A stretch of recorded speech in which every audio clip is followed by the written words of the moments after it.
Yo, what's up mga guys? So, for today's video mga guys, nisaka na pa rin kong balik og Mount Hago, no? Pero this time mga guys, gisabay na ko si Inday Berlay ug si Baray Burit. Ang bata nga taga-Mawab nga dili buriton. Isaka na ko na sila og Mount Hago kay aron maka-experience pud sila unsay Mount Hago. Kung hago ba gyud o dili. Tanaw na to ilang burit ug magsilbi ba?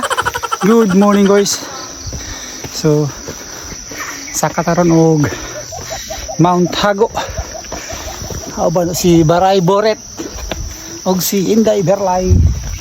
Og moto kay perti mang yung gagmayag lakang ni Baray Burit, ako na lang gyud siyang gibaba. Dili pa gyud ta siya musugot nga babahon kay kaya ra daw kayo niya, basic ra daw. Kaya ra man kay daw kanya dagan-daganon. Oo, tanawa ra gud. Ang problema man gud di nako siya babahon kay dugay kami maabot kay gagmay kayo lakang. Mao nang og medyo subida or medyo lisod-lisod ang dalan, ako gyud siyang babahon para mas madali mi. Og shout out po ko kay Sir Jonel, no, nagsugat tay mi diri ah. O dinhi among isa sa mga kauban kung mang rides me or mang laag. Shout out sa inyo sir. Og amping mo permi sa inyo ang mga lakaw. Og weekend din nga time no, Sabado, mao nang ubay-ubay gid pud ang nanaka. Actually Wednesday or Thursday man gid among plano nga manaka unta mi. Ang problema kasi gira ka postpone lagi. Kaya napoy mga laing mga appointment mo nang Sabado na gid mi nakasaka. Medyo daghan na pud mig mga nakasugat no. Kini sila mga nisayo gid siguro ni sila kay kami mga 5 something na mi or hapit 6 naman yata mi nakasugod og saka. Nya naabot mi diri sa ibabaw murag mga around 6:45 yata. So pila pud ka minutes nga baktas no sa bida. Og medyo init na gid pud siya kay nigawas na gid si haring araw. Manang og namoy balak mag-hike diri advice nako dapat magsayo gid mo. Dapat mga 4:30 siguro or 5 dapat paka-start na mong subida para tama-tama pag abot niyo sa ibabaw dili pa kay init unya makita po ninyo ang sunrise nya maka picture pagid mo taman-taman kay dili pa kayo daghan ng tawo mo nang mas nindot yun mulaag diri kung weekdays kay dili kay daghan ang manaka ana nga time nya sa wala kabalo no na day tindahan diri nga pwede mapalitan og tubig og mga pagkaon in case of giuhaw or gigutom mo. Sa mga mangutana day no kung nabay bayad mo saka diri walay bayad mo saka diri guys pero hike responsibly ayaw mo patakag labay sa inyong mga basura, clean as you go ug ayaw mo panghilabot sa mga butang or mga tanom nga inyong makita. Kanang reklamo nga ra ba ang mga tag-iya sa yuta diri dapita. Manang og manaka mo ayaw gyud tawo mo patintal anang butong. Pagdala mog tubig or pagpalit mog tubig pag abot sa ibabaw. Ayaw mo panghilabot anang butong kay dili na inyo ang tinanom.